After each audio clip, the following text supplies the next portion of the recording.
A month ago, I discovered that my wife, Helen, had been cheating on me.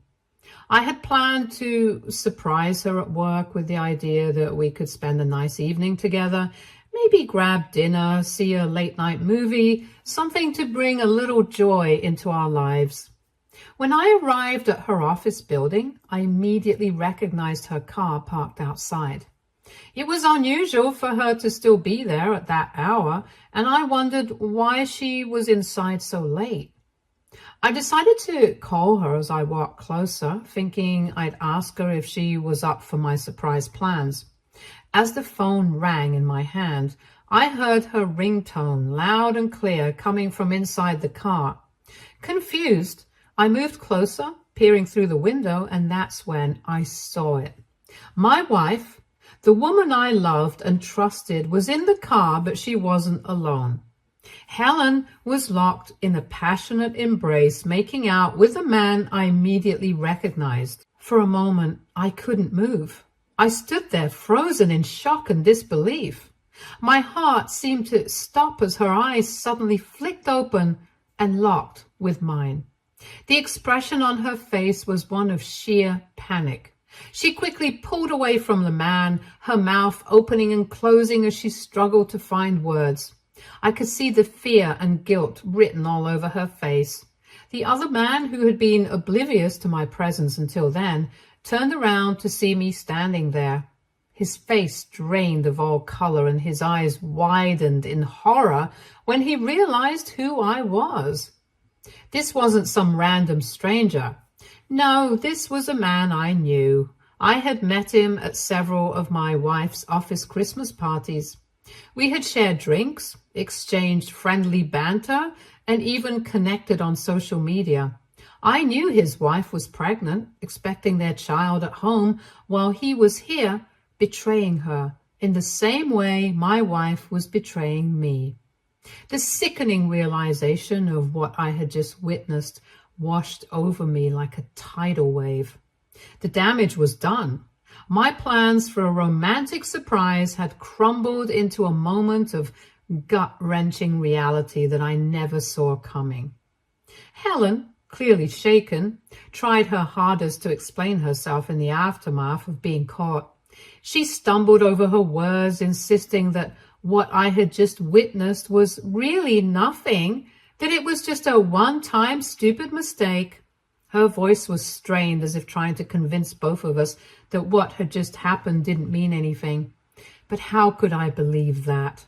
I had just seen her, my wife, kissing another man passionately. The man also ran after me. He was panicked, desperate. He kept begging for my forgiveness and asked me to not tell his wife anything. The sheer audacity of it all sent a wave of anger surging through me. Here he was, having just been caught betraying not only me, but his pregnant wife as well, and his only concern was keeping his secret safe.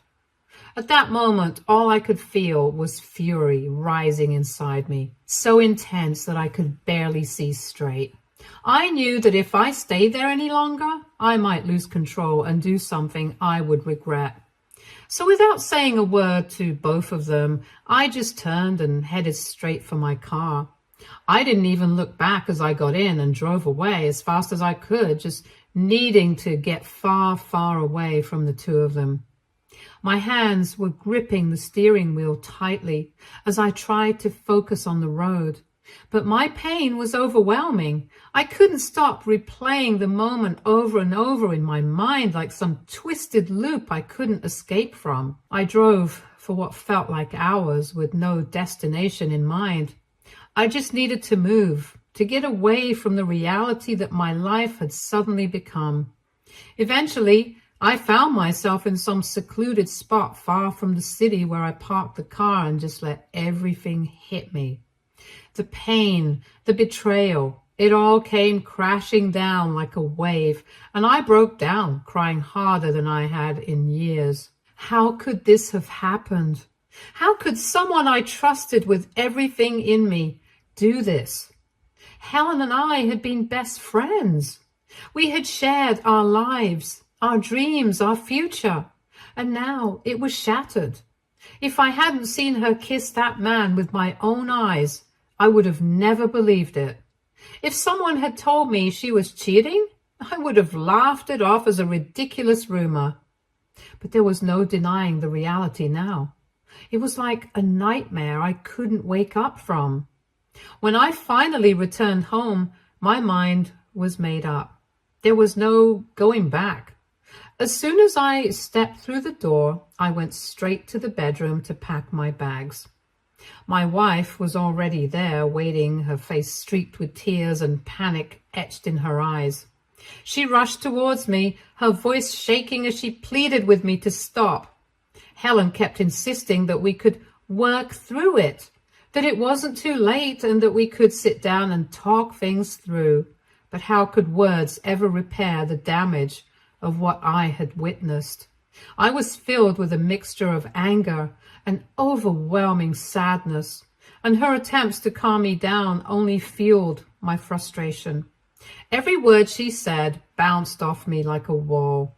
She didn't seem to understand. Nothing could undo what I had seen. I yelled at her that no matter what she said, I could never live with a cheater like her again. My trust in her was shattered. No amount of talking, apologies, or promises could piece it back together. The very thought of kissing her, touching her, or being intimate with her again felt impossible. Knowing what I knew now, knowing that she had been with another man, that image was burned into my mind, and no matter how much she begged, it wouldn't leave. I made it clear that the only thing left for us to do was get a divorce. I had no desire to work through anything or to fix something that in my eyes was beyond repair. The moment I mentioned divorce, she broke down completely.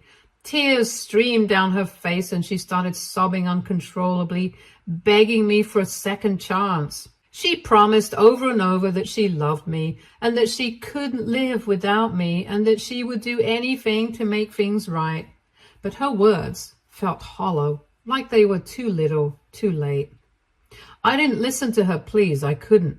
The hurt and betrayal were too fresh, too raw, and I knew deep down that nothing she said would change the way I felt. Without saying another word, I grabbed my bag and walked out. I checked into a small motel, trying to figure out what my next step would be, and for the next few days, I would just wake up, go to work, and then come back to the motel, stare blankly at the TV, and cry myself to sleep. I didn't tell a soul about what had happened. I felt ashamed, embarrassed even by what Helen had done. How could I explain to my parents or my closest friends that the woman I loved, my wife, had cheated on me? I was still processing it myself, or still in shock. So I kept everything bottled up. I went to work as if nothing had changed, keeping my head down and avoiding conversations. I didn't want to face the pity or the questions that might come if people knew the truth. My phone constantly buzzed with messages and calls from Helen, but I couldn't bear to speak to her. Every time her name flashed on the screen, it felt like a punch to the gut. I ignored her calls and let her voicemails pile up. Twice she even showed up at my office trying to talk to me face to face, but I refused to meet her. Then, about a week later, my dad called me, and when I answered, I could hear the concern in his voice right away. He asked me how I was doing, where I'd been, what was going on. He told me that Helen had told him everything. My heart sank at the thought of my parents knowing, but at the same time, there was a strange sense of relief. I didn't have to carry the weight of the secret alone anymore. My dad urged me to take some time off work. He could hear the exhaustion in my voice and told me that I needed to focus on my mental health.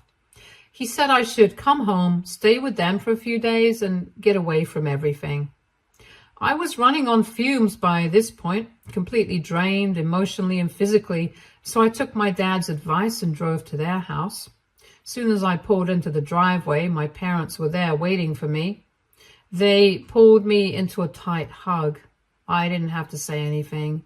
They could tell from the look on my face and the disheveled state of my clothes that I was not okay. My parents told me to go upstairs and rest. I was grateful for their quiet support. It was exactly what I needed at that moment. For the first time in days, I felt like I could breathe again. Later that evening, after I had some time to rest, my parents and I sat down to talk. I knew they were concerned, and I felt ready, albeit uneasy, to finally open up about everything. Before I started, I asked them what Helen had told them, and my dad cleared his throat and said that Helen had called them and admitted to having stupidly kissed another man. But then she framed it as if I had walked out of the marriage impulsively without giving her any chance to explain or try to work things out. Hearing this, I couldn't help but shake my head in disbelief. It was incredible to me how she could downplay what had happened as if it was just a minor mistake rather than the complete betrayal that it was. I took a deep breath and began to recount the whole story, from the moment I saw her in the car with that guy to how I stood there frozen as everything crumbled before my eyes. My hands shook as I relived the humiliation and hurt, and my voice cracked more than once as I told them the details. My dad seemed visibly shaken too. He reached out and squeezed my shoulder and reassured me that if I didn't want to stay with Helen, then I absolutely shouldn't. He told me that he understood why I no longer wanted to stay in the marriage and had my back. It felt good to hear him validate my feelings. But my mom had been quiet the entire time.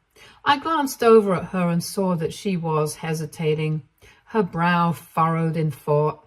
Then she spoke up, asking me a question that threw me off balance. "Have you really thought this through?" Her words stung. I wondered how she could ask me that after everything I had just poured out. I looked at her, my frustration clear, and told her that of course I had thought it through. How could I not? I took my wedding vows very seriously. However, this betrayal was too deep. How could I ever stay with someone who had cheated on me? But then my mom continued, gently yet firmly, suggesting that maybe instead of throwing away my marriage, I could give Helen a chance to explain herself. She mentioned how remorseful Helen had seemed when she spoke to them, and that perhaps, with time and effort, we could work things out. As she spoke, I felt my stomach twist in knots. The very idea that my own mother was asking me to consider staying with someone who had betrayed me so deeply felt like a second betrayal. I was dumbfounded. I couldn't believe what I was hearing. How could she, of all people, support the idea of me staying in a marriage with someone who had cheated? My dad must have sensed my anger and disbelief, because before I could say anything, he snapped at my mom. He told her that she had no right to defend a loose and characterless woman like Helen over her own son. But my mom didn't back down right away. She continued to argue that marriage takes compromise and sacrifice, that no one is perfect and mistakes can happen. She kept pushing the idea that maybe this was something we could get through if we just gave it time. But the more she talked, the more I felt sick to my stomach. The truth was, my mother had always loved Helen like a daughter. Helen and I had been together since high school, and she had been a part of our family for as long as I could remember. My mom had seen Helen grow up, shared countless memories with her, and probably never imagined a life where we weren't together. Helen and my families were extremely close. Holidays, family dinners, vacations, we had all been intertwined. For my mom, this wasn't just about me and Helen. It was about losing someone she cared about, someone she considered part of our family. My mom, my dad, and even Helen's family would all be affected by this. And while I understood why my mom was struggling to accept it, it didn't change the fact that Helen's actions had crossed a line that I couldn't come back from. I appreciated her concern, but I couldn't and wouldn't follow her advice. Over the following days, I did what I needed to do. I spoke with a lawyer to start the divorce proceedings. I was originally planning to meet Helen at our place to serve her the papers, but she insisted on coming to my parents' house. Part of me didn't want to involve my parents any more than they already were, but I agreed, figuring it was better to get this over with. When Helen arrived, she started telling me how much she had missed me. Her words felt empty, almost mocking after everything she'd done. I told her to sit down so that we could discuss what needed to be said. My parents were already aware of what was coming. I told them I would be serving her the divorce papers, and while I could feel my mom's quiet unease about it, I had asked her to not interfere. However, my mom, true to form, greeted Helen with kindness. They even hugged, which made my blood boil. It angered me that my mother could still be nice to someone who had hurt me so deeply. Then, before I could say anything to Helen or hand her the divorce papers, she pulled something out of her bag. It was a pregnancy test. She placed it on the table between us and announced, "I'm pregnant." I looked at her wide-eyed. I picked up the test, checking it as if that would somehow make it feel more real. It was positive. I looked back at Helen's face, searching for any sign that this might be a cruel joke, a last-ditch attempt to stop the divorce, but no, she just smiled at me and said, "I'm pregnant with our baby." I scoffed at her, not hiding my contempt. "This isn't my baby," I said flatly. "It's probably that other guy's baby." Helen looked shocked and offended that I would even suggest it, her face flushing with indignation. She started arguing right away, insisting that the affair with the other man was a mistake and that they had only slept together once or twice. She even had the nerve to tell me that she'd been careful, as if that would somehow make it all better. Hearing her admit that they had slept together made me feel sick to my stomach. I had suspected as much, but this was the first time that she actually said it out loud. Until now, she had never given me any details, and I hadn't asked, because knowing would only make it worse. But now she was admitting the truth, little by little. I cut her off, my voice sharp and unwavering. "People get pregnant even when they use protection, Helen. There's a 50-50 chance of this baby being mine." The fact that she was trying to frame this pregnancy as some kind of saving grace for our marriage was infuriating. I handed Helen the divorce papers. As she took the papers from me and looked at them, her face crumpled. She started to cry, and for a moment I wondered if she was crying out of guilt or fear of losing control of the situation. My mother, seeing this, rushed to her side and tried to console her. She rubbed Helen's back, whispering softly as if she were the victim in all of this. Then my mom looked up at me and said that I shouldn't burden a pregnant woman with divorce papers. My mom then tried to reason with me, telling me that this baby could solve everything, that instead of divorcing Helen, now was the time for me to forgive her and go back home. It felt like a slap in the face. Before I could even respond, my dad stepped in, his anger boiling over. He shouted at my mom, furious that she was supporting Helen after everything she had done. He told her that without a paternity test, we had no proof that the baby was even mine, and that she shouldn't try to force me into taking on the burden of a child when Helen had been unfaithful. My dad was right, of course. Then my dad turned to Helen. His voice was firm, full of disappointment and anger. He told her that after everything I had done for her, after years of marriage, cheating on me was the worst thing she could ever have done. I could see the shame on her face as his words hit her. My dad even said he planned to speak with her parents about all of this. Her sobs grew louder. She seemed genuinely embarrassed, but that didn't change anything. What was done, and no amount of tears or regret would undo the damage she had caused. Over the weeks, after serving divorce papers to Helen, I began to notice my mom behave really strangely. She started going out more frequently, using vague excuses about meeting her friends or running errands. Normally, this wouldn't have seemed odd, but she would leave for hours, returning home late, and always seemed to be on her phone, speaking in a hushed voice. Whenever I entered the room or walked by, she would abruptly end the call or quickly put her phone away like she was hiding something. It became too obvious to ignore, and I started to feel uneasy. Once or twice, I flat out asked her if she was in contact with Helen and meeting up with her.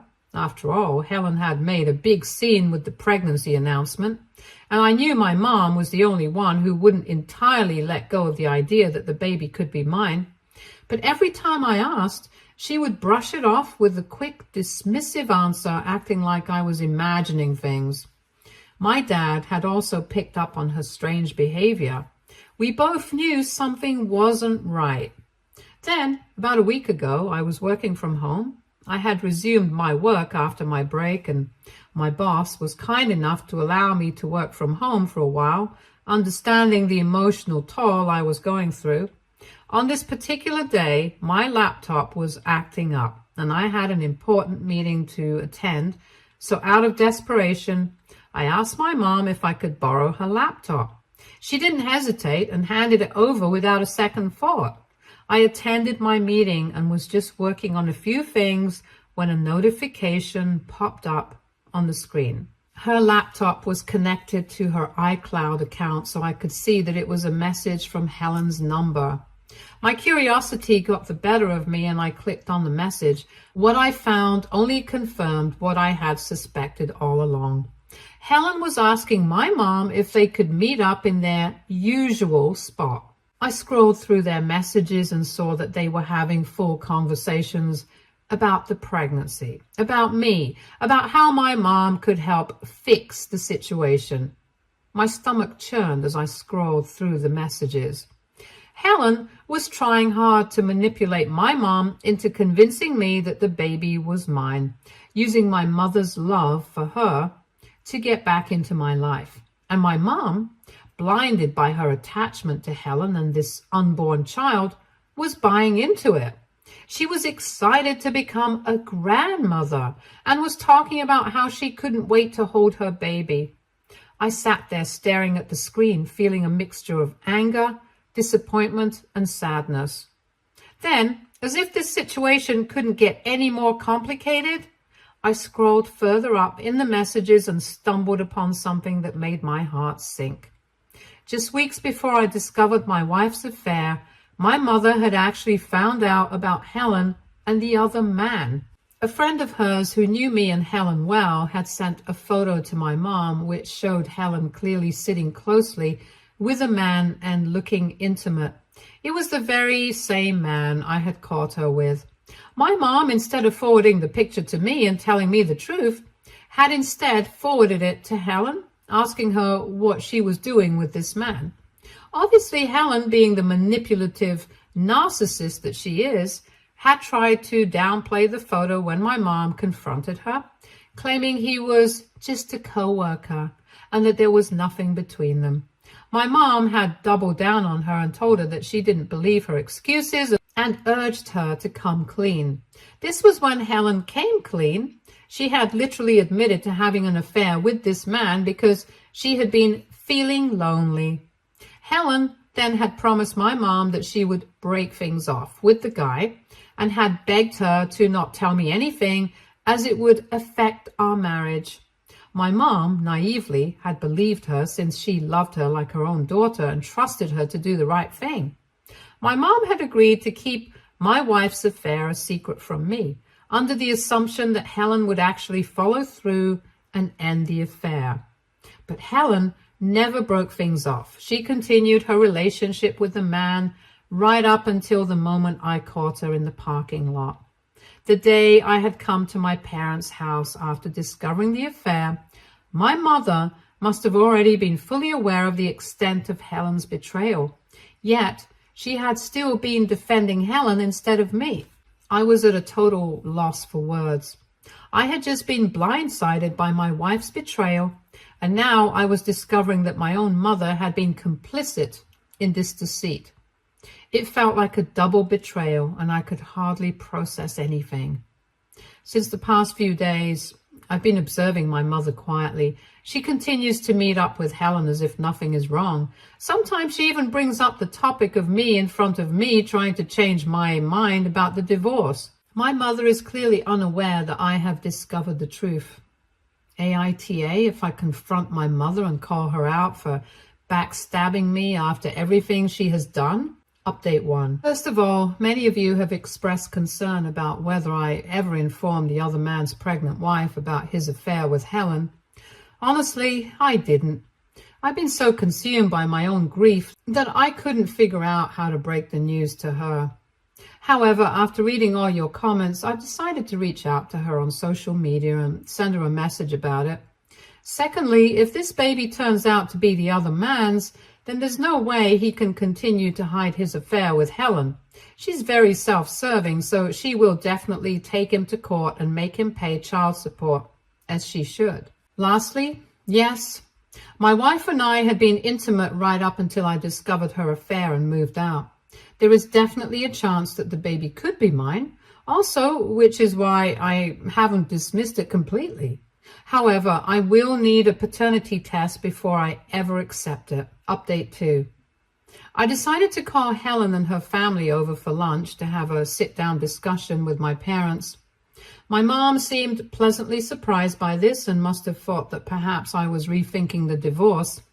Obviously, she had no clue what I had planned for them. Helen's parents seemed remorseful when they met me. They had known me for so long and apologized to me on behalf of Helen. Unlike my mother, they blamed Helen completely for why our marriage had broken down. Their support reassured my stance. I asked everyone to sit down as I informed them that I had gathered them all so that I could reveal the entire truth about Helen's affair. My mother's eyes widened in confusion as my dad asked, "What are you talking about?" Taking a deep breath, I pulled out the printed papers, screenshots of the conversations between Helen and my mom over the past few months. I watched both their faces drain of color as I laid the evidence before my father and Helen's parents. I showed them everything and explained how my mother had in fact known about Helen's affair with the man for weeks, and how she had knowingly helped Helen hide the affair by keeping the truth from me. My dad's expression shifted as he read through the messages. The disbelief was evident in his eyes. He asked my mother directly, "Is this true?" But instead of answering, her face flushed with anger. "You have no right to read my private messages." She started to accuse me, her voice rising. "I wasn't sure about this. I just didn't want to break your marriage by telling you about that photo. I truly believed Helen would leave that man. I thought she'd come to her senses." Her tone was defensive, but I could hear the cracks in her reasoning. She went on, justifying her actions, saying how she knew Helen could have never done something like this knowingly, and that she was perhaps lost in her life, which is why she had become distracted with the other man. Helen, sitting across the table, jumped in to support my mom, telling me how what she had told my mother was true. She had been working up to courage to break up with the man and would have definitely broken things off. I scoffed at them both, the absurdity of their excuses washing over me like a wave of disgust. "You were both complicit in this. Mom, you had every opportunity to tell me the truth, to warn me, but instead, you chose to protect her. Do you both even realize how much this hurts? Do you understand what you've done?" Everyone sat there, silent, taking in everything. Then, unexpectedly, Helen's mother spoke up, breaking the silence. She turned to my mother, her tone firm but compassionate, and pointed out that my mom had been wrong to hide Helen's affair, suggesting that if she had been honest with me from the start, I might have been spared from the shame and trauma of catching my wife with another man. My dad nodded in agreement, looking at my mother with disappointment etched across his face. "You're as much at fault as Helen for supporting her through this," he said. "By trying to protect her, you only helped to break your son's trust. You should have known better." The weight of their words bore down on my mother, and I could see the defenses she had put up beginning to crumble. I turned to her, my voice trembling with a mixture of anger and hurt. "Mom, as much as it pains me to know that Helen betrayed me, it hurts even more to see you continue to support my cheating partner. I never expected this from you. I guess our words finally struck a nerve and my mother's composure shattered. She burst into tears, the weight of her actions finally hitting her like a freight train. She expressed her remorse, stating that she had always thought me and Helen would have a family together and it was hard for her to let it go. She wished for us to work on our marriage because she truly believed that we could fix things. But now, seeing my anguish, she promised to stop pushing. She kept saying, "I just wanted you to be happy," in between her tears. Since this incident, my mother has blocked Helen and has promised to stay out of my divorce. Helen's parents and my dad agree with me getting a divorce and will push Helen to get a paternity test when the time comes. Update 3. It's been almost 9 months since I last updated. And for everyone who keeps asking me in my DMs, I want to inform you that Helen has given birth and we had a paternity test done. It turns out that I'm not the father of the baby. Yay. I have since divorced Helen and am now living peacefully in my own apartment. I'm really happy with the way my life has turned out, and also about the fact that I won't have to pay any child support. My mom and I have improved our relationship over time, and she continues to be no contact with Helen, just like she had promised me. Of course, the man Helen was having an affair with has had his life fall apart. After I informed his wife about the affair, she must have discovered evidence on his phone because she later sent me a message thanking me for saving her from a bad marriage and filing for divorce. Now, he's responsible for paying her child support forever, and he's also on the hook for Helen's baby. I guess it serves him right. Stay tuned for more stories from Our Girl Relationships.